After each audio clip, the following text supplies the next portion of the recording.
మా హృదయాన్ని పలక మీద వాటిని రాసుకుని నెమరు వేస్తూ అనుదినం నా తండ్రి నీలో స్థిరులమై నా తండ్రి నిన్ను సంతోషపరిచి నా తండ్రి నీ ద్వారా మేము క్రియలు మా ప్రవర్తన మార్చుకొని మీరుండే లోకాన్ని మేమందరం స్వతంత్రించుకున్నట్లు గొప్ప చేయమని చెప్పనైంటున్నా నీ కుమారునికి తోడుగా ఉండి నీ పరిశుద్ధాత్మ సహాయం మా అందరికి దయచేయమని వినగలటకు మంచి మనసును దయచేయమని ఈ చిన్ని ప్రార్థన మీ ప్రియుడు మా రక్షకుడు విమోచకుడు అయిన యేసుక్రీస్తు నామాన మీ అతి శ్రేష్టమైన పాదాలు పట్టుకొని అడిగి వేడుకుంటున్నాం తండ్రి ఆమేన్. మంచిదండి. చక్కటి ప్రార్థన చేసినట్టు మీకు ధన్యవాదాలు తెలియజేస్తాను. వీళ్ళైనా నడిదారాన్ని మన మధ్యలోకి టీవీ సిరాల ప్రిన్సిపల్ గారు ముందుకు రానయ్యారు. ఉద్దేశాన్ని కరెక్ట్ చేస్తున్నాను. దయచేసి అందరూ కూడా మీతో పాటు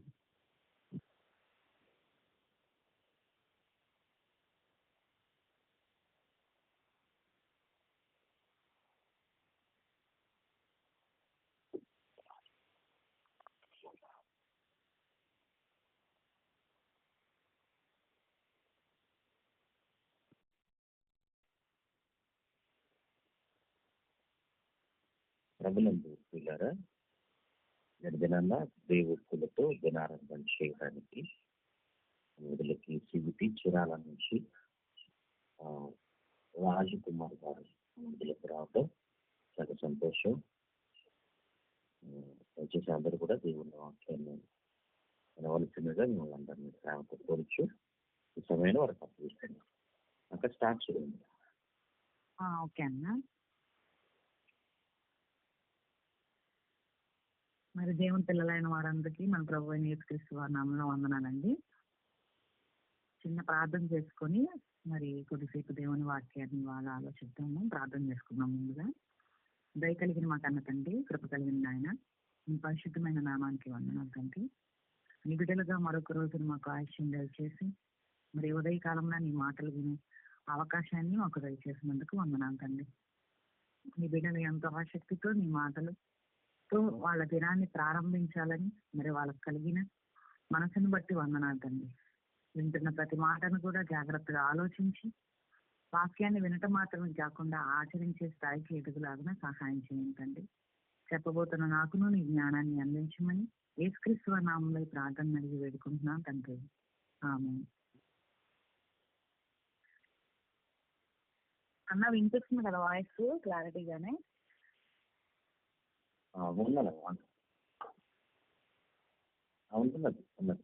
అలా చెప్పు. ఓకే. మరి ఈ రోజు మనం మాట్లాడుకోబోయే అంశము మానవునికి మేలైనది ఏది. మరి ఇవాళ ప్రపంచ జనాభాలో ఇంచుమించు 350 కోట్ల మంది క్రైస్తవులుగా ఉన్నారు. మనకి అందరూ భక్తులే అనుకుంటే, అందరూ దేవునికి ఇష్టలుగా బ్రతుకుతున్నారు అనుకుంటే అది మన పొరపాటే. ఎందుకంటే మరి ఈ రోజున క్రైస్తవులుగా ఎంతమంది బాప్తిసం పొందిన వాళ్ళు ఉన్నప్పుడు వీళ్ళందరూ పరలోకానికి చేరతారు. మరి ఈజీగా క్రైస్తవుడుగా మారిపోయాము, ఈజీగా పరలోకం వెళ్ళిపోతామని అనేక మంది అనుకుంటున్నారు. కానీ వాక్యాన్ని ప్రపంచానికి చెప్పాల్సిన క్రైస్తవులే మరి వాక్యానికి విలువ ఇవ్వని వారిగా మారిపోతున్నట్టుగా మనకు కనబడుతుంది.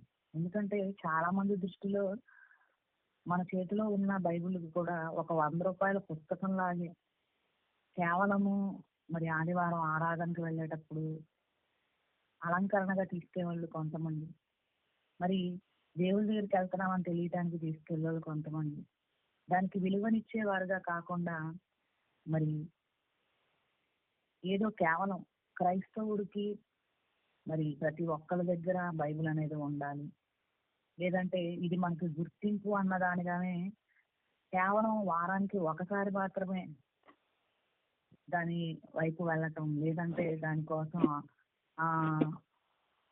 వెతకటం అనేది ఉంటది. కానీ మరి ఎంతమంది వాళ్ళ ప్రతిదినము లేఖనాల పరిశోధన లేదంటే ప్రతిదినము వాక్యాన్ని చదివే వాళ్ళు ఉన్నారు అంటే చాలా తక్కువ మంది కనబడతారు. ముఖ్యంగా మరి పెద్దవాళ్ళు ఉద్యోగాలు రిటైర్లు అయిపోయి మరి ఖాళీగా ఉన్నవాళ్ళు మాత్రమే ఇవాళ బైబిల్ని చదువుతున్నారే కానీ మరి దేవునికి అవసరమైన యవనస్తులు కానీ లేదంటే దేవుని పనికి బాగా అవసరత ఏర్పడిన మరి నడి వయసులో ఉన్న వాళ్ళు కానీ ఎవరు కూడా మరి వాళ్ళ బైబిల్ చదవటానికి కానీ దాన్ని ధ్యానించడానికి కానీ సమయాన్ని కేటాయించిన పరిస్థితుల్లో ఉన్నాం. ఇవాళ బైబిల్ మన చేతిలోకి వచ్చింది అంటే దేవుని యొక్క ప్రణాళిక, దేవుని యొక్క ప్రయాస అనేది ఎవరూ ఆలోచించట్లేదు. మనకు తెలుసు ఇంచుమించు 1600 సంవత్సరాల కాలంలో మరి దేవుడు 40 ప్రవక్తల ద్వారా రాయించిన మాటలని మరి చాలాసార్లు మనం చదువుకున్నాం. పూర్వపు కాలంలో మరి దేవుడు ఈ గ్రంథాన్ని రాయించడానికి, లేఖనాలను రాయించడానికి ఎంత కష్టపడ్డారు అనేది ఇవాళ క్రైస్తవుడికి ఆ కష్టం అనేది తెలియదు. ఎందుకంటే మనకు కొత్త నిబంధనలు కనబడినప్పుడు చర్మపు కాగితాల మీద ఆ రోజు లేఖనాలు రాయించినట్టుగా మనకు కనబడుతుంది. మరి చర్మపు కాగితాలు కొనాలి అంటే ఎంత ఖరీదు పెట్టి ఆ రోజున మరి రాసిన ప్రవక్తలు కానివ్వండి, లేదంటే అపోస్తులు కానివ్వండి, వీళ్ళందరూ మరి మనం మామూలుగా సాధారణంగా ఆలోచిస్తే చర్మపు కాగితాలు అనే విషయం దగ్గర ఒక్క క్షణం మనం ఆగి ఆలోచిస్తే మరి ఒక గొర్రెను లేదంటే ఒక పశువును మరి దాని యొక్క తోలు లేదంటే దాని యొక్క పై చర్మాన్ని తీసి దాన్ని ఎండబెట్టి లేదంటే దాన్ని ట్యానింగ్ అంటాం మనం ఇంగ్లీష్ లో అయితే. అంటే దాన్ని ఒక కాగితంలా మలచి అప్పుడు దాని మీద ఆ కాలంలో మరి సిరాతో రాసినట్టుగా మనకు కనబడుతుంది లేఖనాలు. మరి ఎన్ని చర్మపు కాగితాలు ఉంటే ఒక అధ్యాయం పూర్తవుతుంది లేదంటే ఒక పత్రిక పూర్తవుతుంది అనేది ఆలోచించాలి. మరి ఇవాళ ఒక గొర్రెను కొనాలన్నా, ఒక మేకను కొనాలన్నా ఎంత ఖరీదో మనకు తెలుసు. ఇప్పుడు దాని చర్మంతో చేసిన కాగితాలు కొనాలి అంటే ఎంత ఖర్చు అవుతుందో తెలుసు. అంటే ఎన్ని భద్రం చేసుకోవాలి. ఒక పత్రికను ఒక సంఘానికి పంపించాలి అంటే వాళ్ళకి ఆ రోజు పేపర్ అనేది లేదు. మనందరికీ తెలుసు పేపర్ అనేది మరి చైనా వాళ్ళు మొట్టమొదట కనిపెట్టారు. అది కూడా మరి ఈ మధ్య కాలంలో కొన్ని వందల సంవత్సరాల క్రితం వచ్చింది. 2000 సంవత్సరాల క్రితము అసలు పేపర్ అనేది మనకు కనిపించదు. చర్మపు కాగితాలు వాడినట్టుగానే లేదంటే చెట్టు బెరలు వాడినట్టుగానే మనకు కనిపిస్తుంది. మరి చైనా వాళ్ళు పేపర్ కనిపెట్టేదాకా, ఆ పేపర్ కనిపెట్టిన తర్వాత ప్రింటింగ్ మిషన్, అందరూ తెలుసు జాన్ గుటెన్బర్గ్ అనే ఒక సైంటిస్ట్ ప్రింటింగ్ మిషన్ కనిపెట్టిన తర్వాత మొట్టమొదటి అచ్చు వేసిన గ్రంథం బైబిల్గా కనబడుతుంది.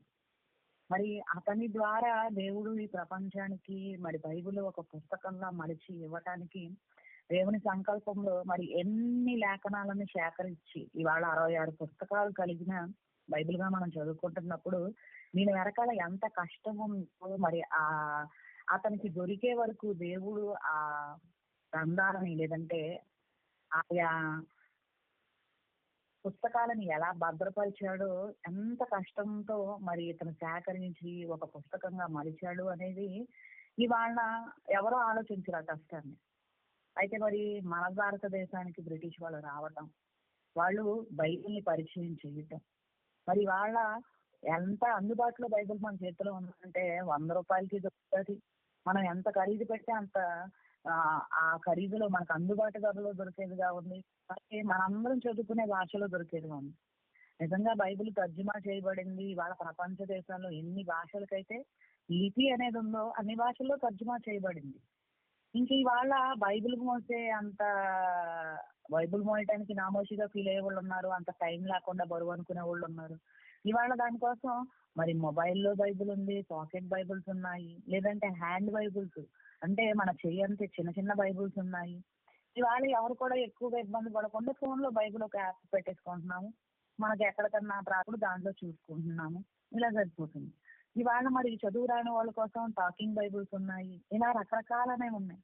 సరే, ఇన్ని రకాలుగా దేవుడు మనకి అందుబాటులో తన మాటలను కలిగి ఉన్న ఈ లేఖనాలను మనకు అందిస్తే మరి అవి ఎంతవరకు మనం చదువుకుంటున్నాము, ఎంతవరకు పరిశీలిస్తున్నాము అనేది ఎవరు కూడా ఇవాళ పట్టించుకోవటం లేదు. ఏదో రోజుకు ఒక బంగారు వాక్యం చదువుకున్నామా, లేదంటే పొద్దున్నే లేచి ఒక వాట్సాప్ లో ఏదో ఒక 2-3 మాటలు విన్నామా, లేదంటే 1 నిమిషం వాట్సాప్ స్టేటస్. ఇవాళ భక్తులందరూ కూడా ప్రసంగాలన్నీ కూడా మరి 1 మినిట్ స్టేటస్ గా మార్చాల్సిన పరిస్థితికి ఎందుకు వచ్చిందంటే ఎవరికి కూడా టైం లేదు. గంటలు గంటలు దేవుని మాటలు వినే అంత టైం కేటాయించిన పరిస్థితుల్లోకి వాళ్ళ మనిషి వెళ్ళిపోతుంటే కనీసం 1 నిమిషం అన్నా ఆగి చెప్పబడిన 1 నిమిషంలో చెప్పబడిన దేవుని మాటలన్నా ఆలోచిస్తారన్న ఉద్దేశంతో మరి చాలా మంది షార్ట్స్ ఈ మధ్య కాలంలో మనం చేయటం అనేది చూస్తున్నాం.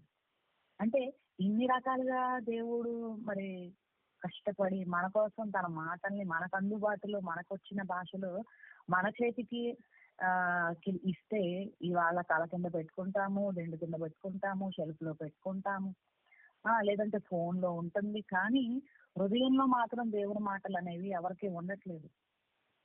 బైబిల్ కలిగి ఉన్న వాళ్ళందరూ కూడా మరి అందులో ఉన్న జ్ఞానాన్ని కలిగి ఉన్నారా అంటే లేని వారుగానే కనబడుతున్నారు. అంటే ఎంత చేరువలో దేవుని మాటలు మన దగ్గరలో ఉన్న మార్పు లేని వారిగా ఇవాళ క్రైస్తవులు అనేక మంది మనకు కనబడుతున్నారు.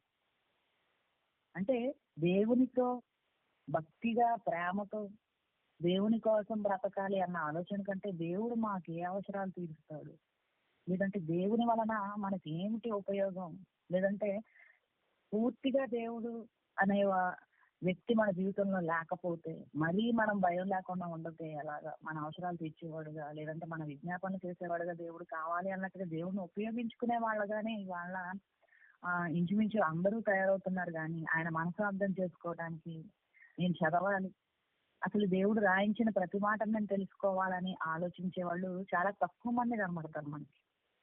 నిజానికి చెప్పాలంటే ఇవాళ మనిషి దృష్టిలో విలువైనవి ఏంటి అంటే డబ్బు, బంగారము, ఆస్తి, లేదంటే ఉద్యోగాలు, ఇవన్నీ కూడా మనిషికి మేలు చేసేవి. ఈ భూమి మీద బ్రతకాలంటే ఇవన్నీ ఉండాలి అని వాటి కోసం 24 గంటలు కష్టపడే పరిస్థితుల్లో ఉన్నాడు. మరి క్రైస్తవుడైనా సరే వీటిని పక్కన పెట్టి దేవుని వాక్యానికైనా విలువిచ్చాడా అంటే పైకి దేవుడు దేవుడు అని భక్తి చూపించే వాళ్ళు కూడా మరి వాళ్ళ లోకంలో ఉన్న వాటిని సంపాదించడానికి ఎలా పరుగులు పెడుతున్నారో మనం చూస్తూనే ఉన్నాం. ఇవాళ ఒక బంగారానికి ఇచ్చే విలువ వాక్యానికి ఇస్తామా మనము అంటే ఇవ్వలేము. ఏమండి నిజంగా మనందరం మన బైబిల్ ఇంట్లో ఎక్కడ ఉంటది, మరి మన ఇంట్లో విలువైన వస్తువులు లేదంటే డబ్బు బంగారం ఎక్కడ ఉంటది అంటే బంగారము డబ్బు అయితే బీరువాలో భద్రంగా దాచిపెడతాం. బైబిల్ ఎక్కడ పడితే అక్కడ పడేస్తాం. కొంతమంది వారానికి ఒకసారి దాన్ని పట్టుకునే వాళ్ళు ఉంటారు. ఆదివారం వస్తే ఎతకాలి, లేదంటే ఎక్కడ ఏ షెల్ఫ్ లో పెడతామో అక్కడి నుంచి తీసే పరిస్థితుల్లో అనేక మంది ఇళ్లలో మనం చూస్తూ ఉంటాం. ఏదో పెద్దవాళ్ళు లేదంటే ఆసక్తి ఉన్న వాళ్ళు మాత్రమే ప్రతిరోజు చదువుతున్నారు ఇంచుమించు, దాన్ని పరిశీలించి ధ్యానించే వాళ్ళు చాలా తక్కువ మంది కనబడతారు. అందుకే బైబిల్లో ఒక మాటను చూస్తే కీర్తన గ్రంథము 119వ అధ్యాయం ఒకసారి చూద్దామండి. కీర్తన గ్రంథము 119వ అధ్యాయము 72వ వచనం.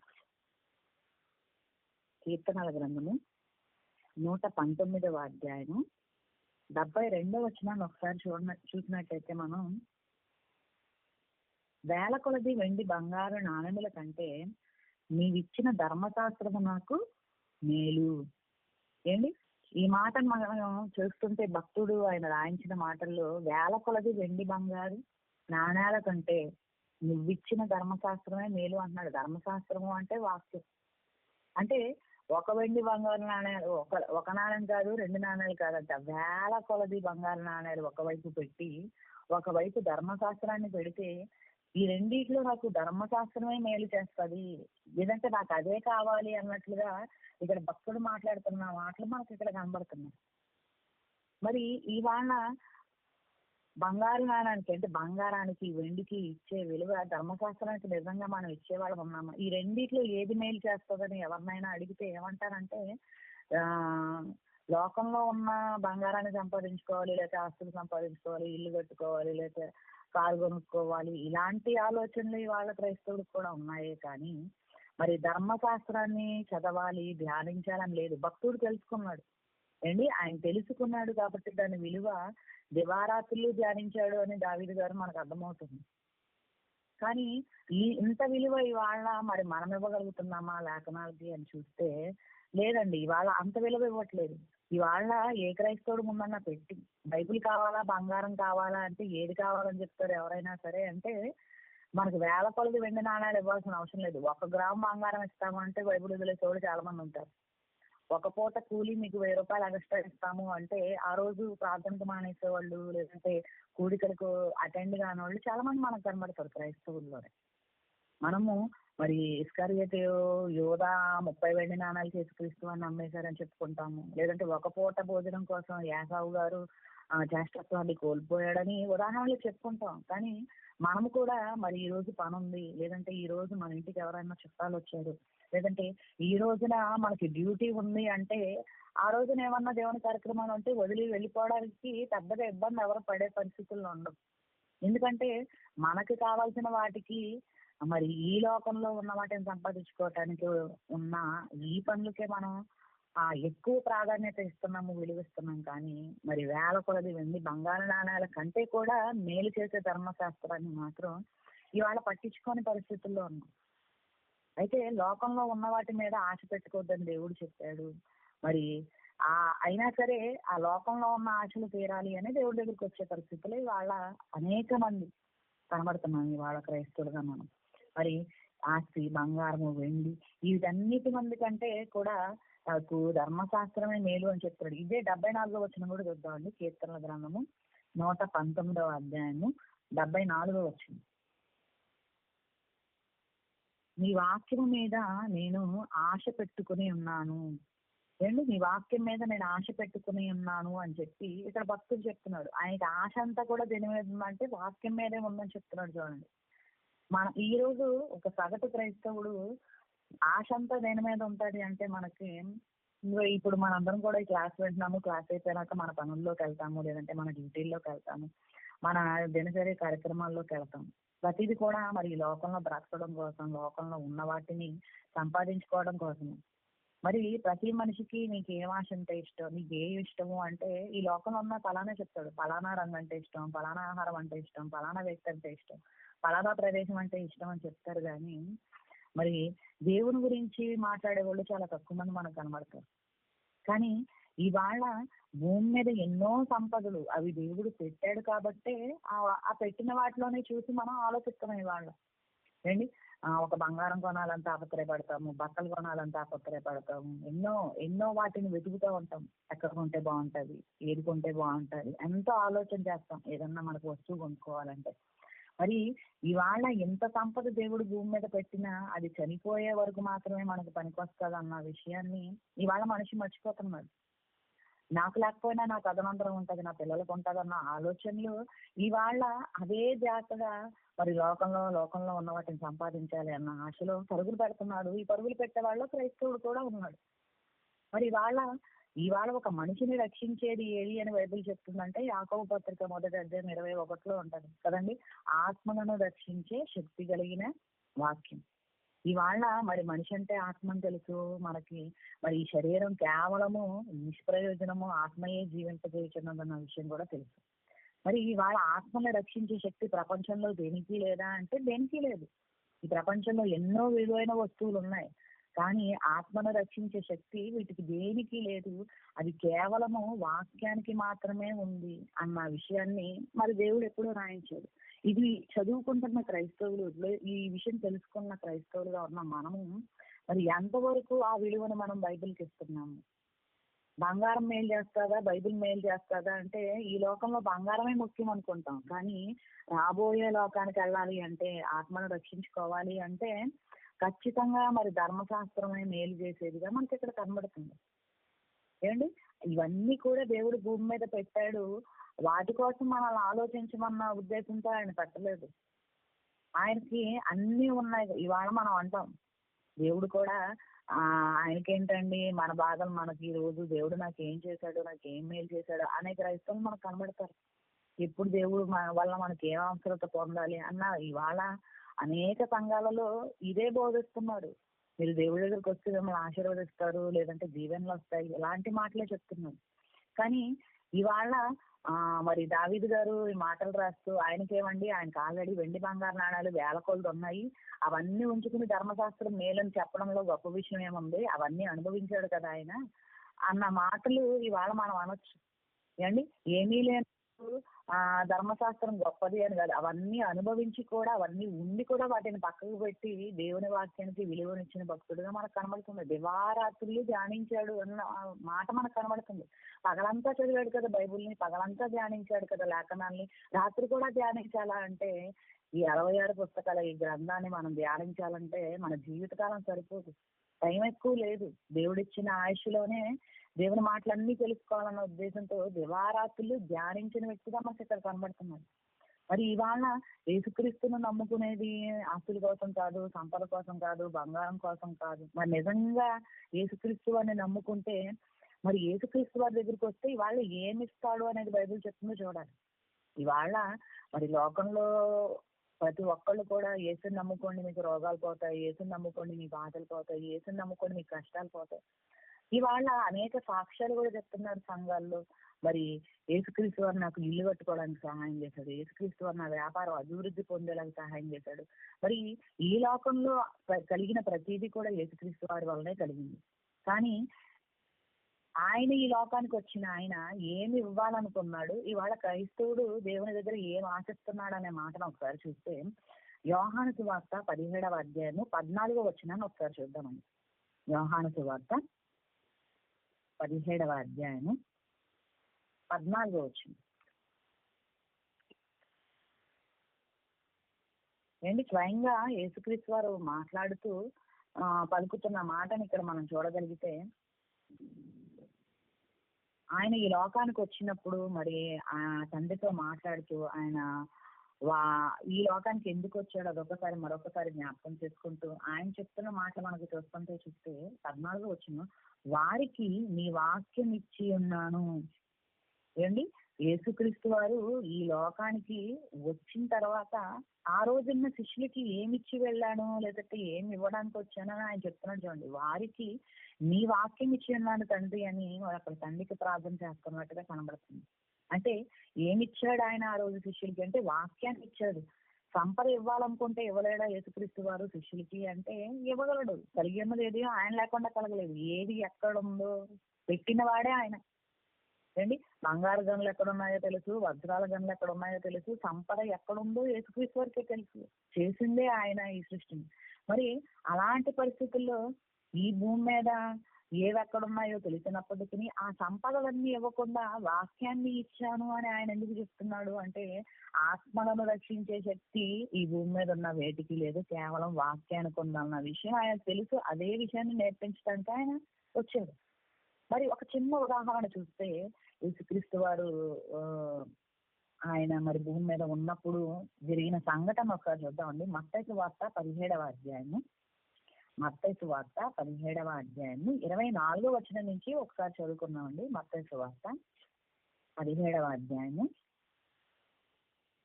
24వ వచనం,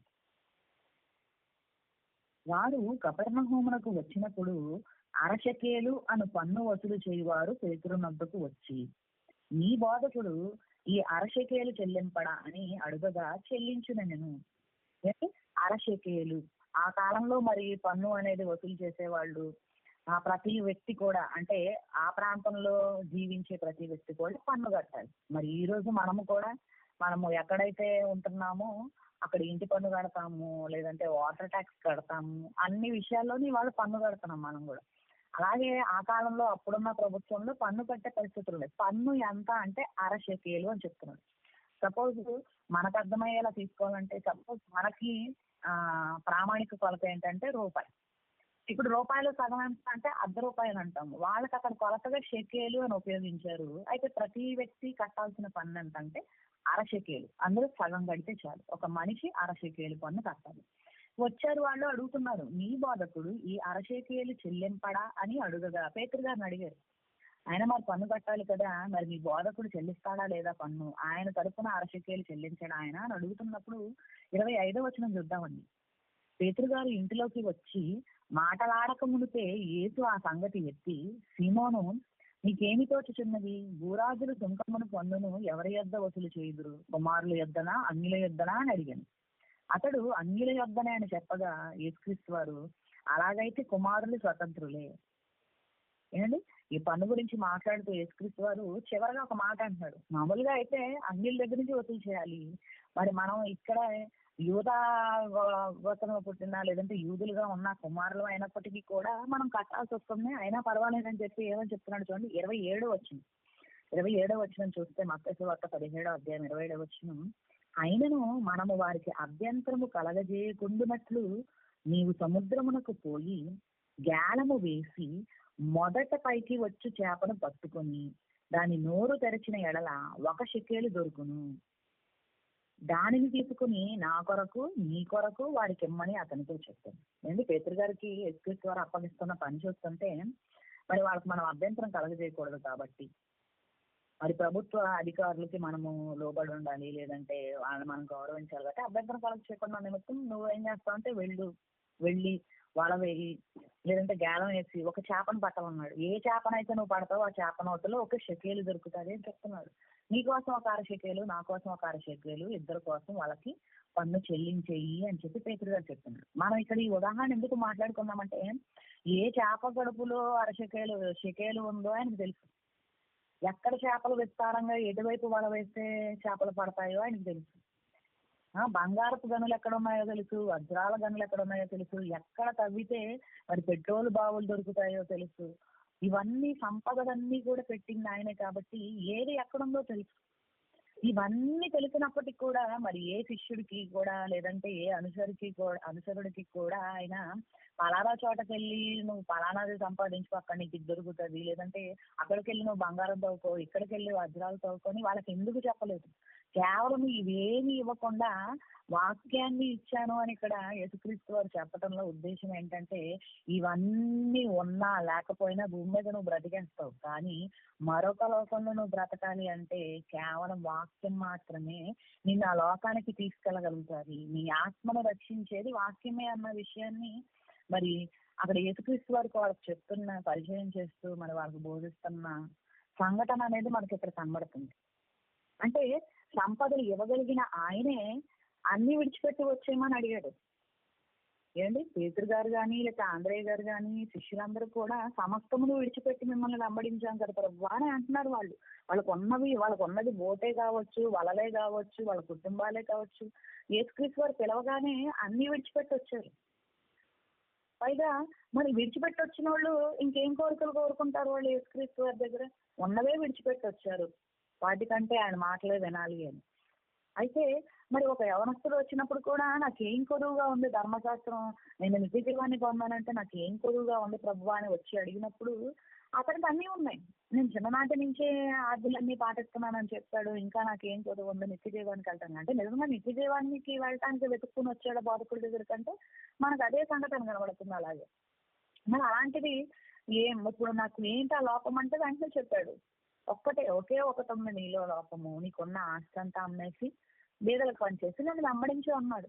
అంటే ఆస్తి అంతా ఉంచుకుని మన దగ్గర ఉంచుకుని యేసుక్రీస్తు అని మనం వెంబడించలేమా అంటే, ఏది నీ దగ్గర ఉంచుకున్నా సరే నీ మనసు దాని మీదే ఉంటది, నీ ధనం ఎక్కడ ఉంటుందో నీ మనసు దాని మీదే ఉంటది.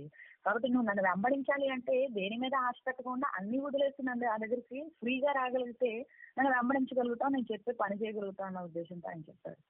ఇవాళ మరి క్రైస్తవులుగా, లేదంటే మాకు దేవుడు అంటే ఇష్టము, దేవుణ్ణి ప్రేమిస్తున్నాం అని చెప్పుకునే మనము ఏం విడిచిపెట్టి దేవుడి దగ్గరకు వస్తున్నాము అంటే ఏమీ విడిచిపెట్టము. పైగా దేవుడు ఇంకా మనకి ఏదన్నా ఇస్తే బాగుండు అనుకుంటాము, ఇంకా మనకి ఏదన్నా దయచేస్తే బాగుండు, నా కుటుంబాన్ని ఆశీర్వదిస్తే బాగుండు.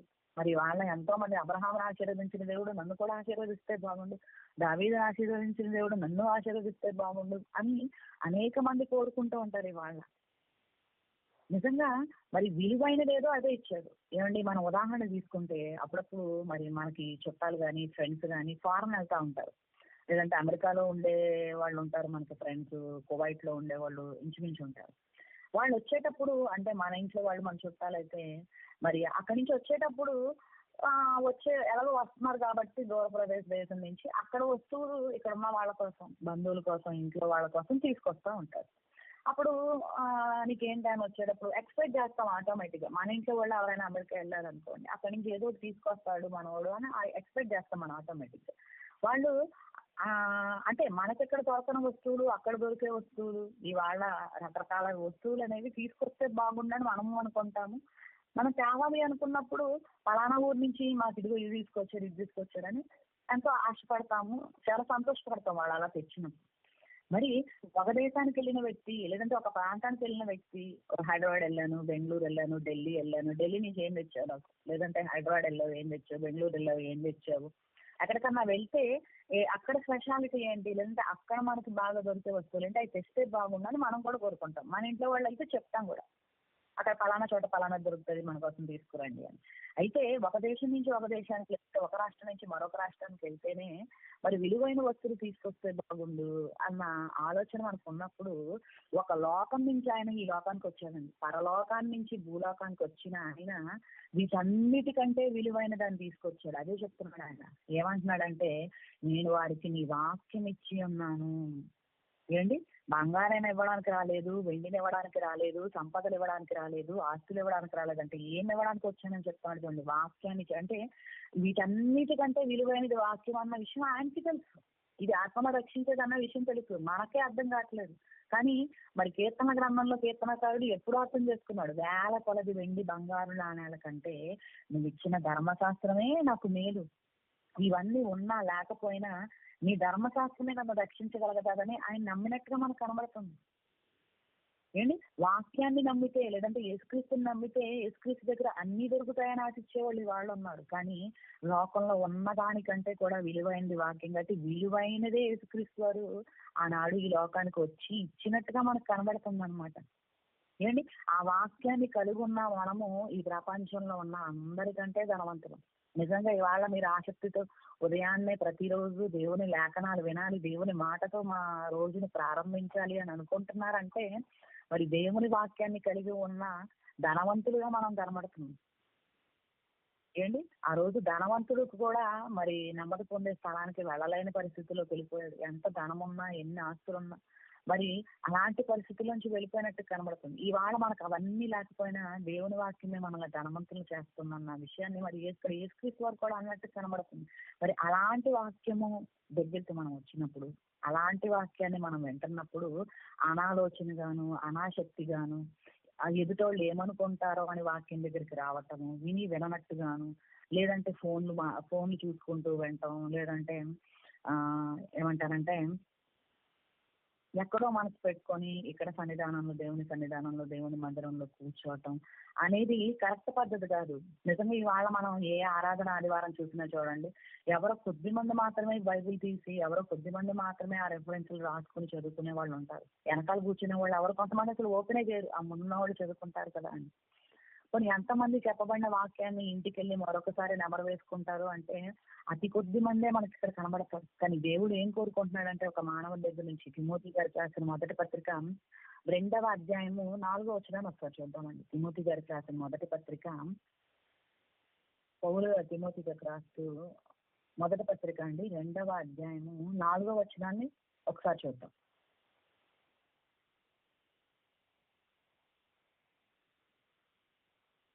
ఏంటి, ఇక్కడ మాటను చూస్తే ఆయన అంటే దేవుడు మనుషులందరూ రక్షణ పొంది సత్యమును గురించిన అనుభవ జ్ఞానము గలవారై ఉండవలెనని ఇచ్చయించుచున్నాడు.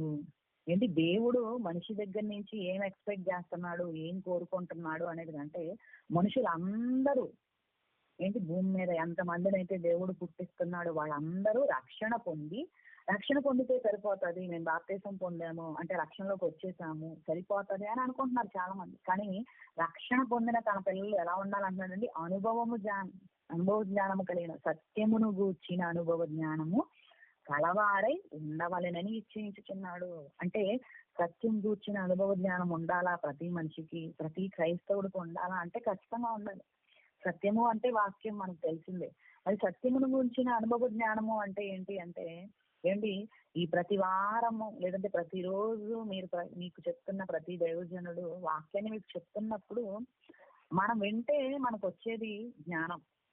మరి రోజు రోజుకి దినదినము అనేక అంశాలు మనం నేర్చుకుంటూ ఉంటే మరి దైవ జ్ఞానం అనేది మనలో పెరగడం అనేది మనకు కనబడుతుంది. కానీ దేవుడు జ్ఞానం వరకు సరిపెట్టుకోమని చెప్పట్లేదు, అనుభవ జ్ఞానము కావాలి అని చెప్తున్నట్టు కనబడుతుంది.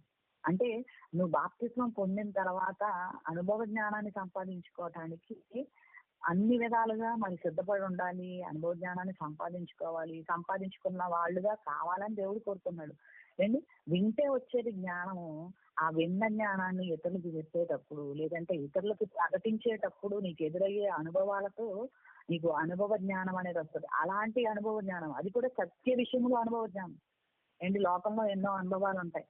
ఏంటి పలానాది ఏదన్నా ఒంట్లో బాగాలేదనుకోండి, ఇది బాగాలేదా, అయితే ఇలా చేయండి అలా చేయండి అని చిట్కాలు చెప్తూ ఉంటారు. అంటే వాళ్ళ అనుభవంలో వాళ్ళు అనుభవించిన దాన్ని బట్టి ఇలా చేయాలి అలా చేయాలి, డబ్బుని ఇలా కూడబెట్టాలి, లేకపోతే ఈ స్కీమ్ లో పెట్టాలి, ఇలాంటి అకౌంట్ ఓపెన్ చేయాలి, లోకంలో ఎన్నో రకాలు చెప్తారు. ఈ స్కూల్లో చదివితే మంచిది, ఈ కోర్స్ చదివితే మంచిది, ఏంటి ఇల్లు ఇలా కట్టాలి, లేదంటే పెళ్లి ఎలా చేయాలి అని వాళ్ళ అనుభవానికి సంబంధించినవి చాలా మంది మనకు చెప్తూ ఉంటారు. కానీ దేవుడు మనల్ని లోకపరమైన విషయాల్లో నీకు అనుభవం ఉన్నా లేకపోయినా పర్వాలేదు, కానీ వాక్య విషయంలో, సత్యవాక్య విషయంలో అనుభవ జ్ఞానం కలవారిగా ఉండాలని దేవుడు కోరుకుంటున్నాడు. మరి ఎంతవరకు అనుభవాన్ని మనం కూడగట్టుకున్నాము? ఎప్పుడు వినేవాళ్ళగానే ఉంటున్నామా? మరి నలుగురికి చెప్పగలిగే స్థాయికి ఎదుగుతున్నామా అనేది మనల్ని మనం ఆలోచించుకోవాలి. ఎందుకంటే మనుషులు అందరూ అలాగే ఉండాలని దేవుడు కోరుకుంటున్నాం. ఇవాళ నేను దేవుడి కోసం బ్రతుకుతాను, దేవుడు అంటే నాకు ఇష్టం, మరి దేవుడిని నేను ప్రేమిస్తున్నాను అని చెప్పుకుంటున్న మనము మరి ఆయన ఇచ్చేయించుచున్నాడు అంటే కోరుకుంటున్నాడు అన్నట్టు కాదు. మరి ఎంతవరకు దేవుని కోరికలు నెరవేర్చగలుగుతున్నాం మనం? దేవుడు మన కోరికలు నెరవేర్స్తే బాగుండు అనుకుంటున్నామా, లేదంటే దేవుని కోరికలు మనం నెరవేర్చేవారుగా ఉన్నామా అనేది మనల్ని పరీక్షించుకునే పరిస్థితులు.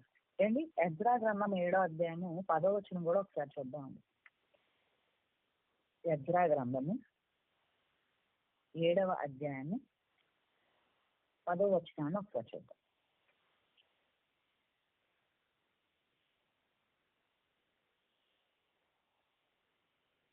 ఏంటి ఎజ్రా గారు మరి ప్రవక్తగా ఉన్న ఆయన స్వయంగా పలుకుతున్న మాటలు మనం చూస్తే కనుక,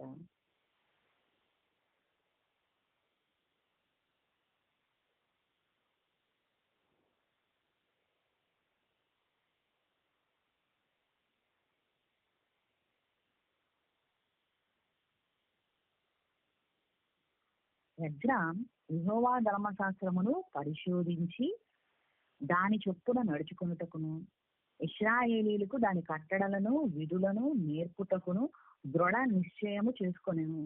ఏంటి ఎజ్రా గారు ఫస్ట్ ఆయన చేసిన పని ఏంటంటే ముందుగా యెహోవా ధర్మశాస్త్రమును పరిశోధించి, ఏంటి వాళ్ళ లేఖనాల పరిశోధన అనేది మరి మనకి తెలిసైతే మొట్టమొదట ప్రారంభించింది ఈ తరములో మరి జయశాల్ గారే. మరి అంతవరకు లేఖనాల పరిశోధన అనేది లేదా అంటే లేఖనాలను చదువుకోవడం ఉంది, కానీ దాని గురించి ఆలోచించి ఇంకా దాని గురించి తెలుసుకోవాలి, పరిశోధించాలి అన్న ఆలోచనలు మరి పుట్టించింది. ఇవాళ మనం ఏ కార్యక్రమం లేదంటే ఏ దేవుని కార్యక్రమం పెట్టుకున్నా లేఖనాల పరిశోధన అదంతా కూడా. ఎజ్రా గారు ఏమన్నా నిర్ణయించుకున్నాడంటే ఎజ్రా యెహోవా ధర్మశాస్త్రమును పరిశోధించి, మొట్టమొదటిగా వాక్యాన్ని పరిశోధించాలి. పరిశోధించి నువ్వు తెలుసుకున్న తర్వాత దాని చొప్పున నడుచుకొనుటకు, ధర్మశాస్త్రంలో అంటే వాక్యంలో ఏం రాయబడి ఉందో దాని ప్రకారం నడుచుకొనుటకును, ఇశ్రాయేలీలకు దాని కట్టడలను విధులను నేర్పుటకును అంటే పరిశోధించాలి, పరిశోధించిన దాని ప్రకారం నడుచుకోవాలి, నడుచుకున్న దాని ప్రకారము నువ్వు నేర్చుకున్న వాటిని ఇతరులకు ఆ విధులను కట్టడలను నేర్పించాలి. అలా చెయ్యాలి అని దృఢ నిశ్చయం చేసుకున్నాడు అంట. అంటే గోల్ గా పెట్టుకున్నాడు ఆయన. అని మనలో చాలా మంది స్టూడెంట్స్ ఉంటారు, తల్లిదండ్రులు ఉంటారు, ఇంజనీరింగ్ సీట్ కొట్టాలి, MBBS సీట్ కొట్టాలి, లేదంటే ఫలానా కంపెనీలో జాబ్ కొట్టాలి, లేదంటే ఫలానా గవర్నమెంట్ జాబ్ కొట్టాలి, ఏదో ఒక గోల్ పెట్టుకుంటాం. ఏమండి నా వ్యాపారాన్ని ఎంతలా అభివృద్ధి చేసుకోవాలి, ఎన్నో మన జీవితంలో లక్ష్యాలు అనేవి పెట్టుకుంటాం. కానీ ఇక్కడ ఒక దృఢ నిశ్చయానికి లేదంటే ఒక ఫైనల్ డెసిషన్ కి వచ్చేసినట్టుగా ఎదురుగా చెప్తున్నాను. అంటే ధర్మశాస్త్రాన్ని పరిశోధించి వదిలిపెడితే సరిపోదంట, పరిశోధించాలి, దాని ప్రకారం నడుచుకోవాలి, నడుచుకున్న తర్వాత ఏంటి దాని కట్టడలు దాని విధులు మన చుట్టూ ఉన్న వాళ్ళకి నేర్పించాలి. ఇది దేవుడు కోరుకుంటున్నాడు అనమాట. మన నిశ్చయాలు ఎలా ఉంటాయంటే మంచి ఇల్లు కట్టాలి, డబుల్ బెడ్రూమ్ ఇల్లు కట్టాలి, ఘనంగా పెళ్లి చేయాలి, ఫలానా జాబ్ కొట్టాలి, పిల్లల్ని ఇంజనీరింగ్ సీట్ వచ్చేలా చేయాలి. ఎన్ని రకాల నిశ్చయాలు మనం పెట్టుకుంటాము. అయితే ఇన్ని లక్షలు వెనకేయాలి, ఇన్ని లక్షలు మనం డిపాజిట్ చేయాలి, ఇంత చీటీ కట్టాలి, ఏదో ఒక నిర్ణయం తీసుకుంటే అలాంటి. కానీ దేవుని పని విషయంలో ఎవరో ఒకరు చేస్తారులే, వాళ్ళు చూసుకుంటారులే, వాళ్ళు చేస్తారులే అనుకుంటాం. కానీ మనం ఏం చేస్తున్నామా, మన వంతు దేవుడు కోరుకున్నదాన్ని ఎంతవరకు నెరవేరుస్తున్నాం అనేది ఆలోచించుకోవాలి. ఏంటి మనం ప్రతి వారము ప్రతిరోజు దేవుని మాటలు వింటూ కూడా దాని ప్రకారం మనం నడుచుకోవటం లేదు అంటే గనక ఒక మాట ఫైనల్ గా మనకు దేవుడు చెప్తున్నాడండి. సామెతల గ్రంథం 19వ అధ్యాయము 27వ వచనాన్ని ఒకసారి చూడండి. సామెతల గ్రంథము 19వ అధ్యాయము 27వ వచనం.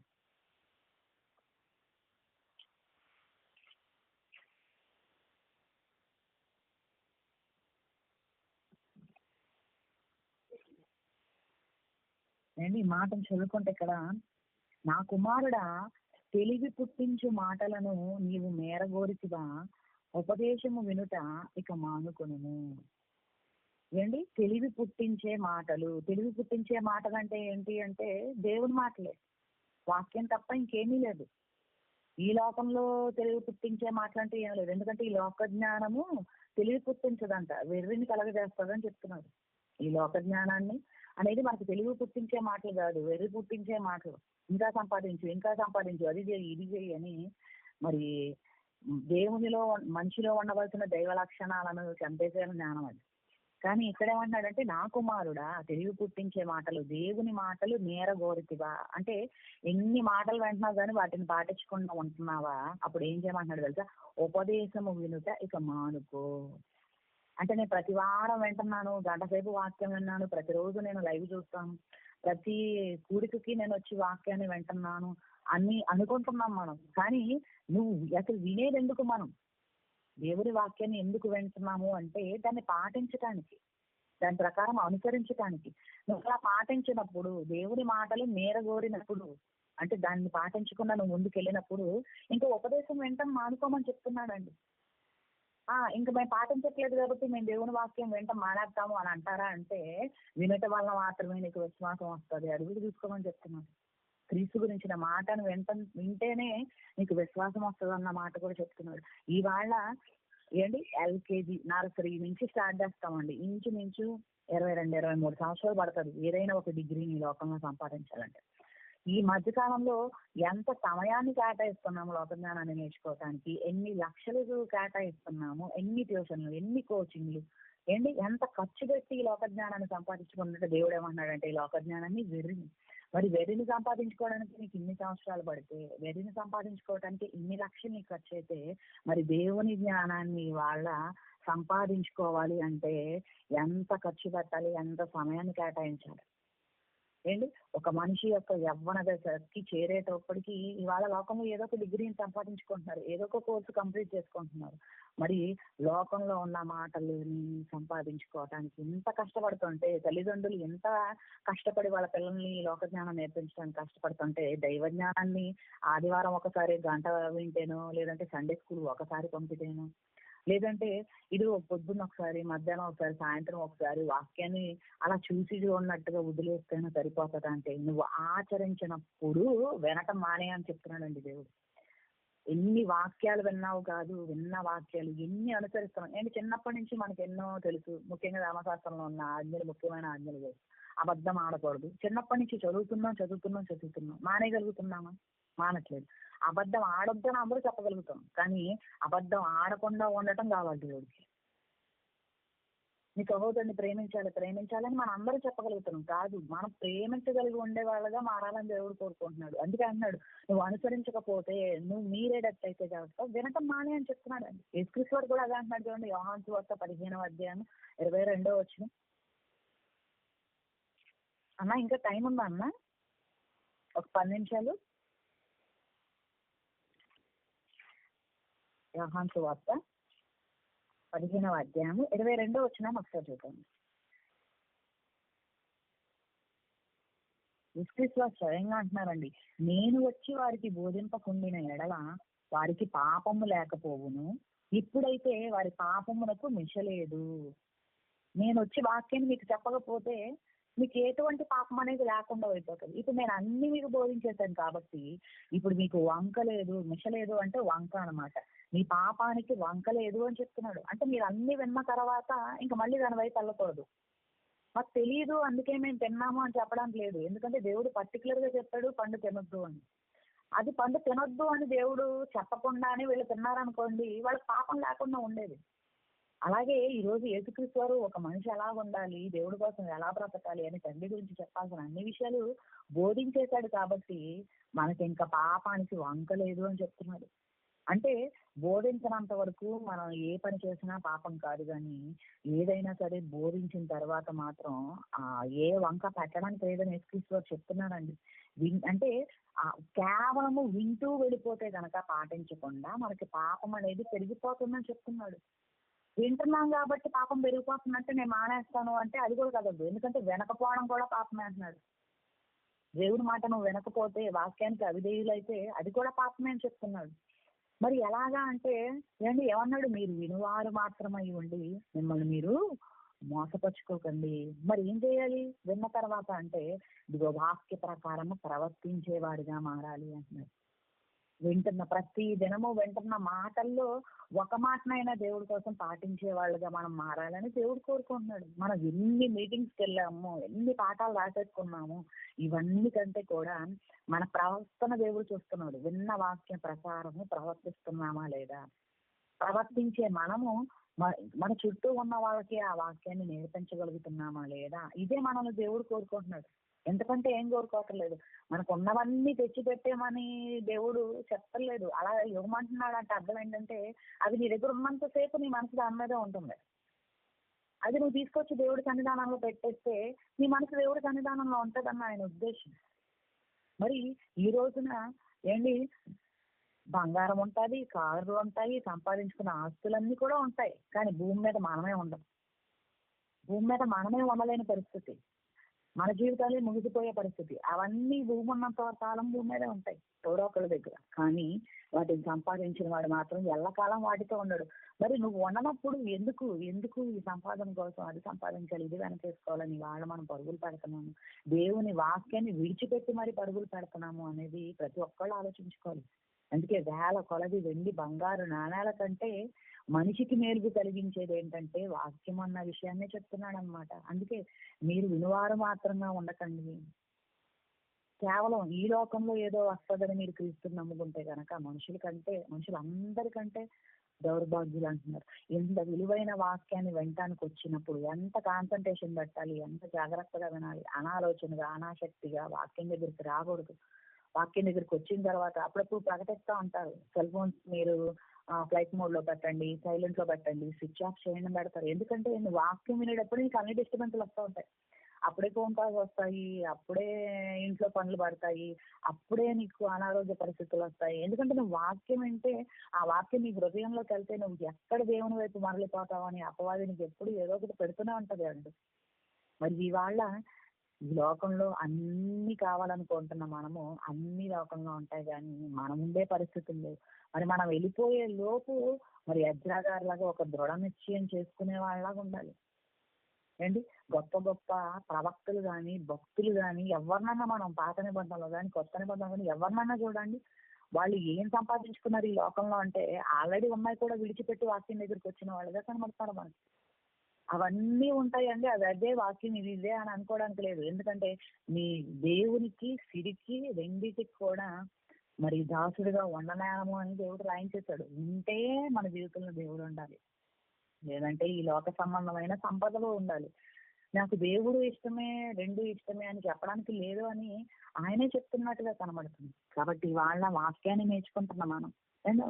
మరి ఉదాహరణగా డాక్టర్ గారి దగ్గరికి వెళ్తాం ఏదన్నా అనారోగ్య సమస్య వచ్చినప్పుడు.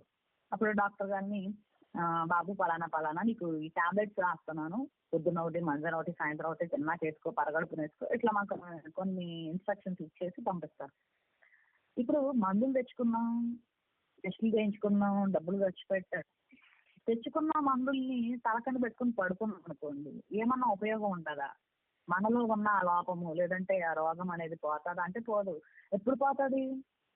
తెచ్చుకున్న టాబ్లెట్స్ డాక్టర్ గారు చెప్పినట్టుగా టయానికి నువ్వు వేసుకుని ఆయన చెప్పిన ఆహార నియమాలన్నీ పాటిస్తే అప్పుడు నీలో ఉన్న ఆ లోపము, ఆ అనారోగ్యము ఏమంటారంటే కొన్ని రోజులకి తగ్గిపోతుంది. అంటే నువ్వు వాడాలి తెచ్చుకున్న దాన్ని. మరి వాక్యాన్ని కూడా ప్రతిరోజు నేను వినేస్తున్నాను అనుకోకూడదు. అది మన హృదయంలోకి వెళ్ళినప్పుడే అది శుద్ధి చేస్తుంది. లేదంటే కీళ్ల మట్టుకు, ప్రాణాత్మల మట్టుకు దూరుచు మరి పరిశోధిస్తుంది హృదయాన్ని అన్న మాట మనకు కనబడుతున్న వాక్యం అనేది. కాబట్టి మనం అందరము వాక్యము వినేస్తున్నాము, రాసేసుకుంటున్నాము కాదండి, ఎంతవరకు పాటిస్తున్నాం అనేది చూసుకోవాలి. పాటించినప్పుడే అది మనల్ని ఆత్మను రక్షించే వాక్యంగా మారుతుంది. బైబిల్ ఎవరి దగ్గర లేదు ఇవాళ ప్రపంచవ్యాప్తంగా అంటే ప్రతి క్రైస్తవుడి దగ్గర బైబిల్ ఉంది. ప్రతి క్రైస్తవుడికి యేసుక్రీస్తు ఈ లోకానికి వచ్చాడు, మన పాపాల కోసం చనిపోయాడు, మూడో రోజున లేచాడు, ఈ విషయం అందరికీ తెలుసు. అందరికీ వాక్యంలో ఉన్న ఎన్నో అంశాలు తెలుసు. అందరూ వినేవారుగా ఉండిపోతున్నారు కానీ పాటించేవారుగా లేకపోతున్నారని దేవుడు బాధపడుతున్నాడు. అదే చెప్తున్నాడు, మీరు వినివారుగా ఉంటే మోసపోతారు. నువ్వు పాటించలేని పరిస్థితుల్లో ఉంటే వెంటనే మానేయని చెప్తున్నాడు దేవుడు కూడా. ఇంకెందుకు నువ్వు వెంటావు, ఇంకెందుకు నువ్వు రావటం అన్న మాటలు చెప్తున్నాడు. అలాగని మనం మానేస్తామా, రాకుండా ఉంటామా అంటే వినకపోతే కూడా పాపం అన్న విషయాలు మనకు కనబడుతున్నాయండి. కాబట్టి మనిషికి ఇవాళ మనిషి జీవితానికి మేలు కలిగించేది ఈ లోకంలో ఉండేది ఏది కాదు, కేవలం ధర్మశాస్త్రమే అని భక్తుడు దోట మనం అన్నాం. ఆ ఆ ధర్మశాస్త్రాన్ని, ఆ వాక్యాన్ని అందించడానికి ఏంటి ఒక లోకాన్ని వదిలి ఈ లోకానికి యేసుక్రీస్తు వారు వచ్చిన వారుగా మనకు కనబడుతుంది. వస్తూ ఈ వాక్యాన్ని మనకు అందించిన వ్యక్తిగా మనకు కనబడుతుంది. అంత విలువైన వాక్యాన్ని వాళ్ళ ఈ తరంలో ముఖ్యంగా సత్యవాక్యాన్ని వినగలిగే అవకాశాన్ని దేవుడు మనకి ఇచ్చాడు అంటే దాన్ని ఎంతవరకు మనం నిలుపుకుంటున్నాం. నేను ఇవాళ ఇది నేర్చుకున్నాను, కనీసం నా పక్కన వాళ్ళకి చెప్పగలుగుతానా, నా ఇంట్లో వాళ్ళకి చెప్పగలుగుతానా, నా చుట్టూ ఉన్న 3 చెప్పగలుగుతానా. ఒక క్రికెట్ గురించి మాట్లాడమంటే మాట్లాడగలుగుతాం, ఒక సినిమా గురించి మాట్లాడమంటే మాట్లాడగలుగుతాం, ఒక సీరియల్ గురించి చెప్పమంటే చెప్పగలుగుతాం, మన వీధిలో ఏదైనా గొడవ జరిగితే దాని గురించి ఎక్స్ప్లెయిన్ చేయమంటే మొత్తం చెప్పగలుగుతాం. ఎన్నో విషయాల మీద మాట్లాడగలిగే ఆ శక్తి ఉన్న మనము, ఆ జ్ఞానం కలిగిన మనము వాక్యం దగ్గరికి వచ్చేటప్పటికి వెనకడుగు వేయటము, నలుగురికి చెప్పడానికి సిగ్గుపడటము, మాకు చెప్పేది లేదులే అన్న విధానంలోకి మనం వెళ్ళిపోతాం. ఎంతవరకు కరెక్ట్ అంటే దేవుడు మనుషులందరూ అనుభవ జ్ఞానం కలిగిన వాళ్ళుగా ఉండాలని కోరుకుంటున్నాడు. కాబట్టి ఇవాళ ఏ మనిషినైనా రక్షించగలిగేది వాక్యము, విలువైనదే వాక్యం, మేలు చేసేది కూడా వాక్యమేనండి. మరి అలాంటి వాక్యం కోసం, అలాంటి క్రీస్తు కోసం నిలబడటానికి సంపదలు వదులుకున్న వాళ్ళు మనకు చాలా మంది కనబడతారు. ప్రభుత్వ ఉద్యోగాన్ని వదిలేసుకున్నాడు పౌలు గారు క్రీస్తు కోసం నిలబడటానికి. ఏంటి క్రీస్తు కోసం నిలబడటానికి అసలు ఐగుప్తు సింహాసనాన్ని వదిలేసుకున్నాడు మోషే గారు. ఏంటి వాళ్ళకున్నవన్నీ వదులుకుని మరి క్రీస్తు కోసం వచ్చి నిలబడిన వాళ్ళుగా ఉన్నాం. కానీ వాళ్ళ క్రైస్తవులుగా ఏది వదులుకోము, పైగా ఇంకా దేవుడు ఎదురుకొచ్చి ఏదో కావాలని కోరుకునే వాళ్ళుగా ఉంటే గనక మరి మనమందరం కూడా మనుషుల కంటే దౌర్భాగ్యమే ఉంటాం అన్న మాట జ్ఞాపకం చేసుకోమన్నది. కాబట్టి ఇంత విలువైన వాక్యాన్ని ఎప్పుడు చదువుకోవాలి, ఎప్పుడు ధ్యానించాలి, ఎప్పుడు పరిశోధించి దాన్ని అనుసరించాలి అనే విషయంలో మనకున్న సమయం తక్కువ. 60-70 సంవత్సరాలు బ్రతుకుతామో లేదో తెలియదు, కానీ ఇప్పటికే 20, 30, 40 సంవత్సరాలు దాటిపోయాం. ఇంకెంతకాలం ఆయుష్ ఉందంటే మహా అయితే 10 సంవత్సరాలు, 15 సంవత్సరాలు. ఈ 10 సంవత్సరాలు, 15 సంవత్సరాలు ఏం సంపాదించడానికి మనం కష్టపడాలి అనేది మనం నిర్ణయించుకోవాలి. ఏంటి అందరిలాగే లోకంలో ఉన్నాయి కష్టపడాలనుకుంటే అందరూ పోయే విశాలమైన మార్గంలోకే పోతాం. కానీ మరి ఈ ఉన్న కొద్ది సంవత్సరాల్లోనే వాక్య నిమిత్తం అనుభవ జ్ఞానము, అలాగే దాన్ని పాటించడం కోసం, ఏంటి సంపూర్ణం అవటానికి కోసం మనం సిద్ధపడగలిగితే దేవుడున్న లోకానికి చేరుకోవటం ఈజీ అవుతుంది మనకి. లేదంటే కనుక మరి ఈ లోకంలోనూ కష్టపడతాము, రాబోయే లోకంలో కూడా మరి నెమ్మది అనేది మనకు దొరకని పరిస్థితుల్లో ఉన్నాయండి. మరి ఇంతటితో నేను ఈ వాక్యాన్ని ముగిస్తున్నానండి. మానవునికి మేలు చేసేది కేవలం దేవుని వాక్యం మాత్రమే. కాబట్టి మరి ఈ అవకాశం ఇచ్చిన అన్నయ్య గారికి కూడా వందనాలు తెలియజేస్తున్నాను. చిన్న ప్రార్థన చేసుకుని ముగించుకుందామండి. దయకలిగిన మా కన్న తండ్రి, కృపగలిగిన ఆయన, ఈ మాటలు మరొకసారి మరి మీ బిడ్డలతో పంచుకునే అవకాశాన్ని మాకు దయచేసినందుకు వందనాలు తండ్రి. మరి మీ సత్యవాక్యాన్ని తెలుసుకోవాలని, మీ బిడ్డలు ఉదయకాలంలో మీ మాటల్ని ధ్యానించాలని, నువ్వు వారికి ఇచ్చిన ఈ రోజును మరి మీ మాటలతోనే ప్రారంభించాలని మంచి ఆలోచన కలిగిన విధానాన్ని బట్టి వందనాలు తండ్రి. మరి వాళ్ళ మనుషుల మధ్యన దూరం ఉన్నప్పటికీ ఇవాళ మీరు మాకు అనుగ్రహించిన మరి ఈ టెక్నాలజీని ఉపయోగించుకుని మీ మాటలు వినిపింపజేసే విధానాన్ని బట్టి వందనాలు తండ్రి. మేము ఎక్కడి నుంచి వచ్చామో మరి ఎక్కడి వారమో మాకే తెలియదు, కానీ మరి ఈ లోకంలో నీ వాక్యాన్ని బట్టి సహోదరులుగా మేమందరం కలుసుకుని మీ చిత్తాన్ని నెరవేర్చే దిశగా మరి ఆలోచన చేసే అవకాశాన్ని ఇచ్చినందుకు వందనాలు తండ్రి. ఈ తరములో ఈ సత్యవాక్యాన్ని నేర్చుకోవడమే కాకుండా అనేకులకు నేర్పించే బిడ్డలుగా తయారవలాగున సహాయం దయచేయండి. లోకం ఎప్పుడో నీ మాటలకి విలువనివ్వని వారుగా మారిపోయింది తండ్రి. క్రైస్తవులు కూడా ఇవాళ లోకంతో పాటే పరిగెత్తేవారుగా మారిపోయారు తండ్రి. నీ వాక్యాన్ని తెలుసుకున్న మేమైనా మా జీవితాల్లో నీ వాక్యానికి విలువనిచ్చేవారుగా, మాకంటే చిన్నవారికి పెద్దవారికి నీ వాక్యాన్ని చెప్పగలిగేవారుగా అవకాశం దయచేయండి. మరి అన్నయ్య నడిపిస్తున్న సంఘాన్ని జ్ఞాపకం చేసుకుంటండి. మరి వాళ్ళకి ఇచ్చిన మంచి మనసుని బట్టి వందనాలు తండ్రి. మీ చిత్తమైతే మరొకసారి మేము మరిన్ని సంగతులతో మీ మాటలతో కలుసుకునే అవకాశాన్ని మాకు దయచేయమని, మరి ఈ రోజు అంతట్లో కూడా మాకు తోడుగా ఉండి ఈ రోజు నీకోసం మేము చేయాల్సిన పనులు మేము పూర్తి చేసే బిడ్డలుగా ఉండేలాగా సహాయం చేయమని యేసుక్రీస్తు వారి నామములో ఈ ప్రార్థన అడిగి వేడుకుంటున్నాను తండ్రి. ఆమేన్. అందరికీ వందనాలండి. హలో అన్నా. మంచిదండి, చాలా సంతోషం. మంచి మాటలు. మానవునికి మేలైనది ఏది అన్న విషయాన్ని వచ్చి చాలా చక్కగా మనకు అర్థమయ్యే విధముగా మానవునికి ఎంత అవసరమైనదో, ఏది అవసరమైనదో అన్న విషయాన్ని తెలియజేసినందుకు ప్రిన్సిపల్ అక్క గారికి ప్రత్యేకమైన ధన్యవాదాలు తెలియజేస్తున్నాం. నాటకాలు వీరిన అక్క చెప్పండి. అదే వందనాలమ్మా. థ్యాంక్స్. వందనాలు. ఓకేనండి. పద్మజ్ కుమార్ గారు, చీరాల ప్రిన్సిపల్ పద్మజ్ కుమార్ గారు చాలా ఇదిగా చాలా పెద్దవారు, వాక్యంలో ఎంతో అనుభవాలు. ఇదిగా మీ తండ్రి గారిని విడవకుండా ఎన్నో కష్టాలు, ఎన్నో బాధలు, ఎన్నో శ్రమలు ఉన్నప్పటికీ కూడా తన పిల్లలను, తన కుటుంబాన్ని దేవుడిలో ఉంచటం, ఇక్కడ మహాజ్ఞానాన్ని నూరిపోసి సమాజంలో నిలువబెట్టడం నిజంగా చాలా సంతోషం. కాబట్టి ఈ విషయంలో చాలా ఆనందపడుతున్నాం. చాలా సంతోషం. మరోసారి దేవుని వాక్యాన్ని విని గొప్ప భాగ్యాన్ని మనకు అనుగ్రహించిన దేవుని కూడా మొట్టమొదటి వందనాలు తెలియజేస్తూ చివరి ప్రార్థన ఆశీర్వాదంతో నేటి కార్యక్రమాన్ని మనం ముగించుకున్నాం. మన మధ్యలో సిబిటి ప్రిన్సిపల్ గారు, విశ్రాంత మనుషులు ఉన్నారు, వారు చివరి ప్రార్థన చేస్తారు. అలాగే సిబిటి వరంగల్ ప్రిన్సిపల్ గారు కుమార్ అన్నయ్య గారు, వారు వారి ఆశీర్వాదంతో నేటి కార్యక్రమం ముగించుకున్నాం. అందరికీ కలిగిస్తున్నట్లయితే ప్రార్థన చేసుకున్నామండి. మహోన్నతుడైన మా కన్న తండ్రి, మీ దయగల నామాన్ని కొందనాలు నాయన. గడిచిన దినములంతా కూడా తండ్రి కృపాక్షేమములు మా వెంట ఉంచి తండ్రి మరలా సజీవులుగా మమ్మల్ని ఉంచినందుకే మీ పాద పద్మములకు వందనములు తెలియజేసుకుంటున్నాము తండ్రి. గడిచిన రోజున తండ్రి సమస్తాన్ని కూడా పెంటగా ఎంచుకున్నారు ఆనాడు మా పితరులు తండ్రి.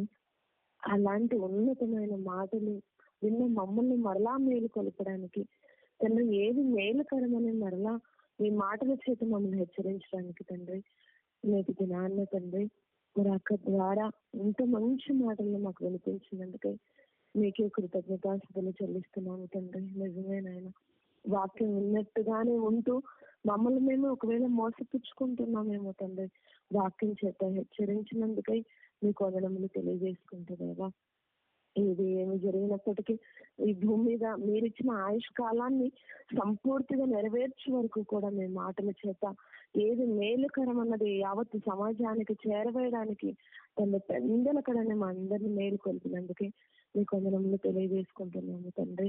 దేవా, ఇంతటి చక్కటి మాటలు అందించినటువంటి అక్కగారికి ఆరోగ్యాలను దయచేసి తండ్రి చేస్తున్న సేవను తండ్రి అభివృద్ధి పరచమని ప్రాధాయపడుతూ తండ్రి పెందలకడనే పడుకున్న మమ్మల్ని లేపి మీ మాటలు తెలియజేసినటువంటి తండ్రి ప్రభావమైన మీరు జ్ఞాపకం తీసుకోండి తండ్రి. వారి సతీమణి అక్కగారిని, పిల్లల్ని యావత్తును సమస్తాన్ని మీరు జ్ఞాపకం చేసుకోమని ప్రాధాయపడుతూ దేవా ప్రతి విషయములు ఎందు తండ్రి మీకు కృతజ్ఞత స్థితిలో చెల్లించే వారుగా మమ్మల్ని నిలబెట్టమని కోరుతూ ప్రత్యేకంగానైనా ఇలాంటి ఉన్నతమైన మాటలను చేరవేయడానికి ఈరోజు తండ్రి principals, coordinators, additional deputy directors, directors మా అన్నయ్యలు అందరూ కూడా అలుపెరుగని యోధుల వల్ల పరుగులు తీస్తున్నారు తండ్రి. మీ యొక్క పనిలో తండ్రి, మీ యొక్క పనిలో పరుగులు తీస్తున్న సుందరమైన పాదాలను ఒక్కసారి మీ కృప చేత జ్ఞాపకం చేసుకోమని కోరుతూ అలానే తండ్రి ప్రసన్నమైన జ్ఞాపకం చేసుకోండి దేవా. ఈరోజు సత్యాన్ని చేరవేయటంలో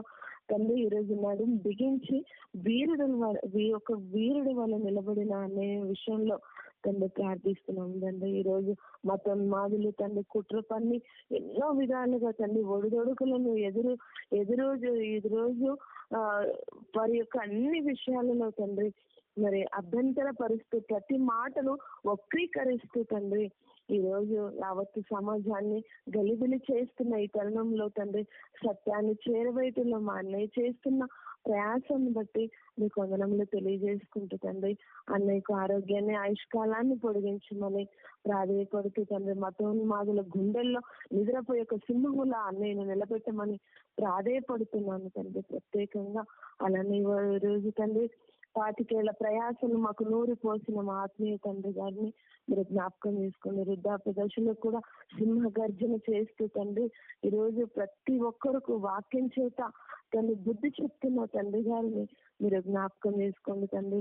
తండ్రి గారికి ఆరోగ్యాన్ని ఆయుష్కాలాన్ని దయచేసి దేవా ఈరోజు ఇంకా ఎన్నో లోతైన విషయాలను మేము మేము వినాలి, మేము తెలుసుకోవాలంటే తండ్రి మా ఆత్మీయ తండ్రి గారు ఆరోగ్యంగా ఉండాలి తండ్రి. మీ కృప చూపి తండ్రి గారికి ఆరోగ్యం